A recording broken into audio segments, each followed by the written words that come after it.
Okay. Good afternoon. Lonnie Berkman, Assistant Director of Transportation with the City of Lincoln. We wanted to provide a quick update and answer any questions folks have about our ongoing response to the recent blizzard this weekend and a lot of the rain and freezing rain and compounding snow activity that we've had. We're throwing a lot of resources at this event, and we continue to do so. We've been out about 90 units currently on the streets of the city of Lincoln. We're finishing up that first round of residential plowing. Really appreciate everyone that's been complying with the residential parking ban. That's a huge help for our operators in the street. So we want to thank the citizens for that. We are going to be switching now as of 8 o'clock this evening. We'll be flipping that parking ban to the odd side of the street, those odd numbered addresses, and we'll be out for the next 24 hours addressing that. So we'll be coming back through all those same residential areas and really cleaning up the other side of the street. We continue to have units out also patrolling and spreading a lot of material on arterial routes, dropping blades as well, cleaning up slush. We got a little bit of help from Mother Nature this afternoon, at least with some brief periods of sunshine, which is helpful, and we continue to move. I've got Tim Byrne here with me, who's our manager of our maintenance operation division, and he can provide you with some more details, and then we can answer a few questions as well. So. Good afternoon. As Lonnie said, we are continuing to deploy a lot of resources for storm cleanup following this blizzard. Our units are remaining in service. We have been in continual service since the first precipitation rolled into our community.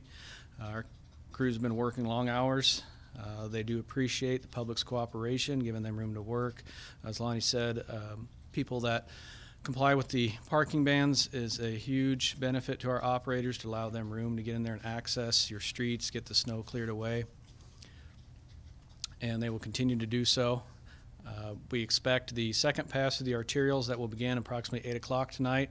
That pass will be a little quicker than the first go-around due to most of the roadways having that one side cleared, sort of gives them an initial ingress and egress into there. So that second pass will be a little quicker than the first pass. But as always, if residents have any questions or afraid maybe their street got forgotten or any general questions about our progress in the event, you can always contact our snow center. You can always give us a service request or uplink application. Both of those can be found at snow.lincoln.ne.gov. With that, I will turn it over to LPD with any updates. Thank you. Good afternoon. I'm Captain Ryan Dale with LPD. So far today, as of about 3:45, the police department has responded to 321 calls for service. Of those calls, 41 were motor vehicle accidents. 5 of those accidents involved personal injury, but thankfully none were significant injuries. And we continue to support the other agencies with enforcing the snow bans as needed.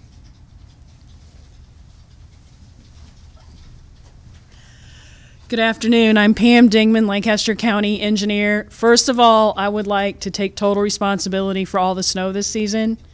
You may not be aware, there's no class in engineering college that trains you in how to do a snow removal program or manage a snow removal program. So I spent the first couple years of my tenure as county engineer learning snow removal. And indeed, one of those years we only had 7 inches of snow.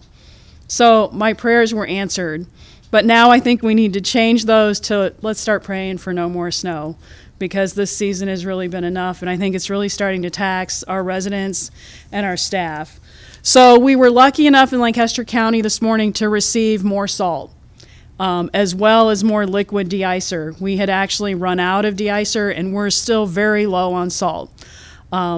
Lancaster County, like the city, has had salt on order clear back since October, and we get a little in and we use it. We get a little in and we use it. And so we are now at about 125% of what we usually use for salt and sand. And so we're going to keep working on that, but it remains an issue for us. Today we were fortunate enough to get all roads in Lancaster County clear. We have about 75% of our pavement down and cleared to dry pavement. We did a new standard today, which was we pulled our motor graders out on our pavement and we used that to peel the ice off. That does appear to have been very successful, although it was very time intensive. We'll finish the remaining streets tomorrow so that we can hopefully reach the goal this week of clear and dry pavement. However, this is still a very serious situation, especially in our rural areas where we had drifting as high as 5 or 6 feet. So if you do slide off a gravel road, you're going to end up in the ditch. If that happens to you and you do have to abandon your car in the road, please call 402-441-6500 and give your license plate number and make and model of your car to the sheriff's office so that as we continue to widen our clear path in the road, we can call you and have you move your car when you're able. I'd also like to remind people to stay back 100 feet. We did have an accident yesterday where someone was right behind one of our plows and unfortunately there was an accident. And it's really our hope that we can get through scenarios like this safely. So stay back 100 feet. All of our drivers are tired right now. They've worked really hard. They've worked almost every day since the first of the month. And so as people get tired, get a little more grouchy, again, we're all kind of crabby with this snow, just give everybody a little extra room so that we can do what we need to do. Thank you. Do you have any questions for us? You may have talked about when you guys received shipments of salt. And this goes for the city too. Are either of your departments facing any shortages at this time? Well, we remain what I'll call, we're uncomfortable. We like to have our salt domes completely full. Maybe they wouldn't be completely full this time of year, but they'd be half full. Lancaster County has 4 salt domes. We're down to less than 10% in 3 of them, and maybe 25% in a 4th. So we're just uncomfortably close to the line, and that's where the county has remained. We're 1 or 2 storms away from running out, and we haven't run out. If we do run out, of course, we will let the public know right away. We're still hoping to be able to get some more shipments in this week, again, before the next storm hits this weekend. Tim? I would echo what Pam said. City, we are uncomfortably low as well. We do start out the season full of salt. As we use salt during each storm throughout the season, we restock. Our suppliers have committed to delivering quantities to us. However, sometimes those quantities can't come in as fast as the weather does, along with other supply and demand from other communities around the Midwest. So we are sitting about 20% on our salt capacity before this event, and we estimate that we're probably going to use 10 to 15% of that up on this event. So we've got a storm or 2 left in our reserves without pending any other deliveries. So we are trying to judiciously manage our salt usage and to still provide safe traveling conditions. And are you guys concerned about the weather? I know when it gets low enough, the salt doesn't work. Can you talk a little bit about that? Yes, the colder it gets, the less cooperative everything is, from our de-icing materials to our equipment. Rock salt by itself will not melt below about 15 degrees. So that slows the process down. Just like with this event, we had sub-zero temperatures last night. The 5 to 7 day outlook doesn't look very good either for us. So we try to take advantage of sunshine and slightly warmer pavement temperatures during the day to get as much cleared and melted down as we can. So Tim's absolutely right. It is a problem for us, the low temperatures. A lot of people don't realize that once it gets so cold, nothing works. I said yesterday to the media that I really wanted 23 degrees. And so if we could shoot to 23 degrees, I think Tim and I would be super happy. With that being said, the other thing that is really difficult for us is diesel equipment starts gelling in the low 20s. We have an additive we put in the diesel to get it so it runs to a lower temperature, but even that starts gelling at -10 to -20. I mean, we were -7 ambient air temperature this morning, so that is dangerously low. These sort of conditions are really hard on our equipment. We had a number of breakdowns yesterday, which were unfortunate. And again, what I want to emphasize is it was very uncomfortable for me. I sat with an operator for about 2 hours on the side of the road. His truck broke down. It had no heat in it. And yet we still couldn't get people to really slow down when they were going around us on complete ice. And some people even gave us inappropriate hand gestures. And so, again, we're out there. We're trying to help you. We know that you're tired of the road conditions. We're tired of them too. But I'd just like to ask the public to have a little more patience with us. Anything else, Tim? We had some equipment breakdowns as well. I would also like to thank and appreciate the staff that support our operators that are out there, our administrative staff that receives your call at the snow center, our fleet mechanics that have been working around the clock since the snow fighters deployed in order to keep their equipment up and running. They are critical parts to keeping our whole operation afloat. And what have you heard from your plow drivers, your operators? You know, what are they saying about the road conditions and just general exhaustion? It was slick out there, especially during blizzard conditions. Our operators on the fringe areas that don't have as much protection from established trees and buildings that they do in the central part of the community, we're facing near whiteout conditions. It gets very hard to see the road. Windshield wipers frequently freeze up. It just gets very, very difficult for them to be able to see what they're doing. We had all of our equipment chained up as well in order to try to provide them as much traction as possible. And I think my staff, I think they were really having fun until we got to about mid-afternoon today, and then they're finally to the point where they're tired of it. We, this month, have hung our V-plows on our motor graders. It's a big plow. It's 6 to 8 feet tall with a big V in the middle of it. And so all the motor graders had V-plows on them for the last couple days and for a couple days earlier in the month. The staff loves the V-plows because they can go drift busting, as they like to say. They're probably people who the police captain gave tickets to when they were younger for drift busting in their cars. And so drift busting, when you can bust through a 6-foot drift with one of those V-plows is a whole lot of fun for them. But I think they've had enough of it at this point. So they're all doing really good, though, and I appreciate their help. Like yesterday, there was the city streets were snow covered, but they were fairly passable, and there wasn't ice. And this morning, there were a lot of areas with ice. Can you explain why that happened, how that happens? That's the result of those sub-zero overnight temperatures. We monitor and we forecast our strategies based on the prediction of the pavement. So the temperatures of the pavement will be different than the ambient air temperatures, although things tend to move concurrently. So yesterday afternoon was sort of like today. We had sunshine, nice clear day, so our pavement temperatures warmed up to just below freezing, coupled with those de-icers that had been applied. Started to get a lot of rapid melting action, helping to clear off the snowpack on those streets. But then as temperatures, that was only a narrow window of about 5 hours that we were able to enjoy that help there yesterday. And then going into the evening, as sun and temperatures start falling, then things start moving much slower. De-icers start working much slower. Well, Pam talked about clearing down to the, getting all the ice and snow off. Mm-hmm. Will that happen on the arterials this week, do you think? We're trying our best on those. We've got the de-icers. We're continually applying those. As we get indication that we're starting to loosen that snow-ice pavement bond, we will put resources back out on those arterials to try to peel that off.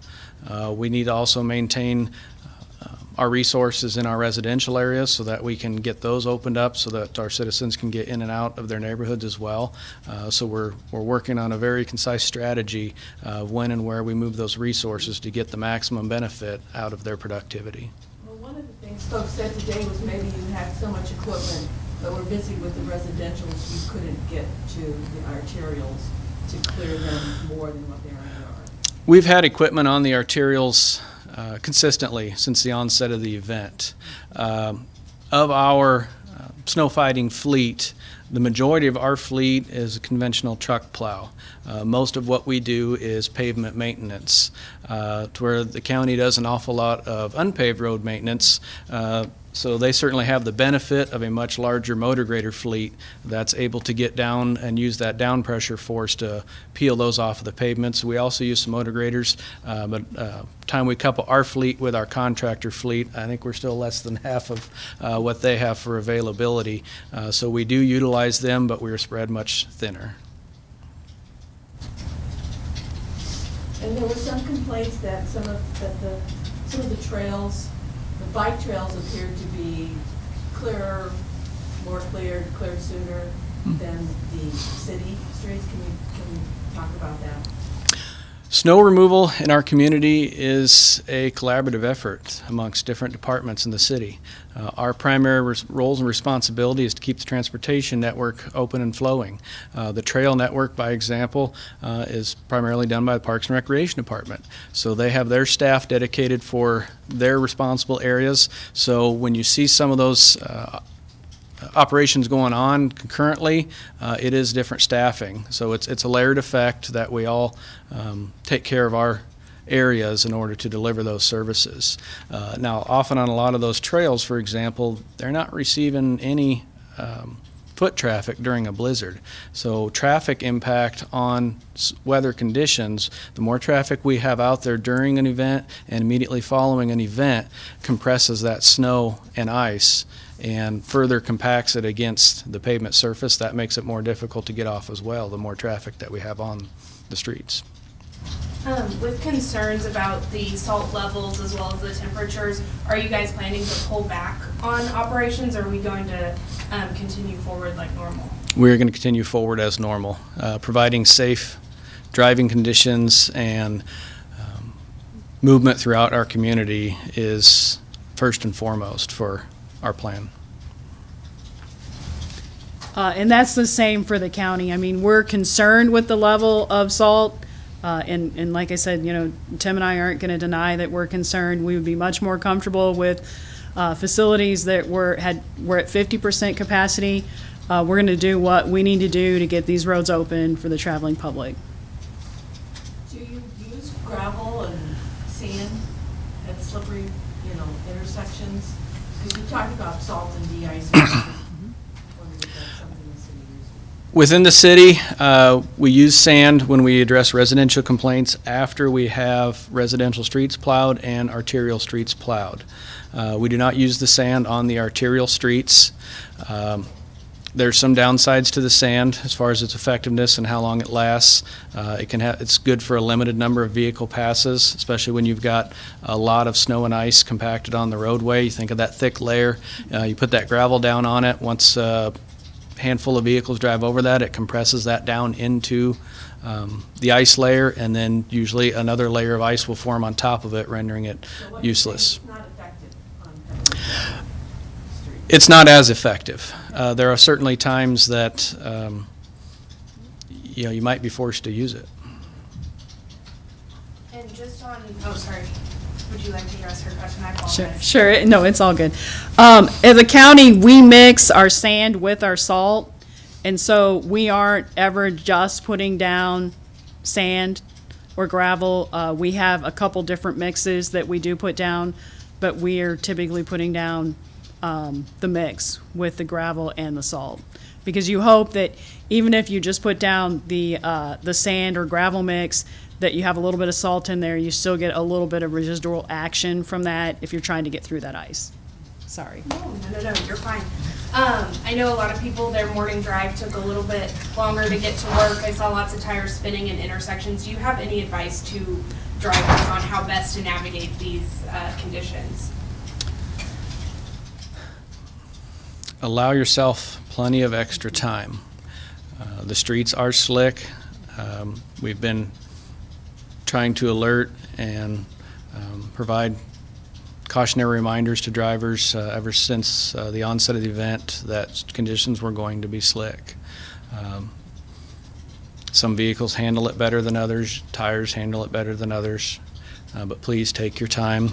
I think there was Due to the weather this weekend, a lot of people heeded the warnings and didn't travel out. So there was a lot of people that may be venturing out for the first time today, and the conditions were probably lower than they expected. It's been a very significant event. We've got a winner, I think top 2 winner in the last I think we're the top last 2, winter in yeah. 50 some years. Again, that's my fault, Tim. So it's been a taxing year for us, but I do appreciate and thank the drivers for heeding the warnings and taking their time. We have had a reduced number of crashes this year, just due to the public exercising that caution. So the most advice, the advice I would have is similar to Tim's. I'll echo that advice. The biggest thing is anticipate that intersection is probably going to be slippery. Slow down and give yourself extra room. And I guess I'd also be interested in any advice that LPD could offer us. Much of my advice would be the same. Additionally, I would say a common reason for people not being able to get going after they stop at a red light, for instance, or stop in traffic, is they're trying to accelerate too fast and their tires start spinning, and essentially they're just polishing the ice. Generally speaking, if you try and gradually accelerate, you're usually better off. And also maybe consider replanning your route. If your normal route is very hilly, and you know you're going to be stuck on an incline when you approach a red light, maybe there's an alternate route where you can avoid that.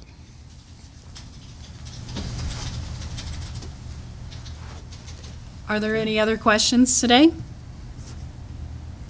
All right, we appreciate your time. Thank you.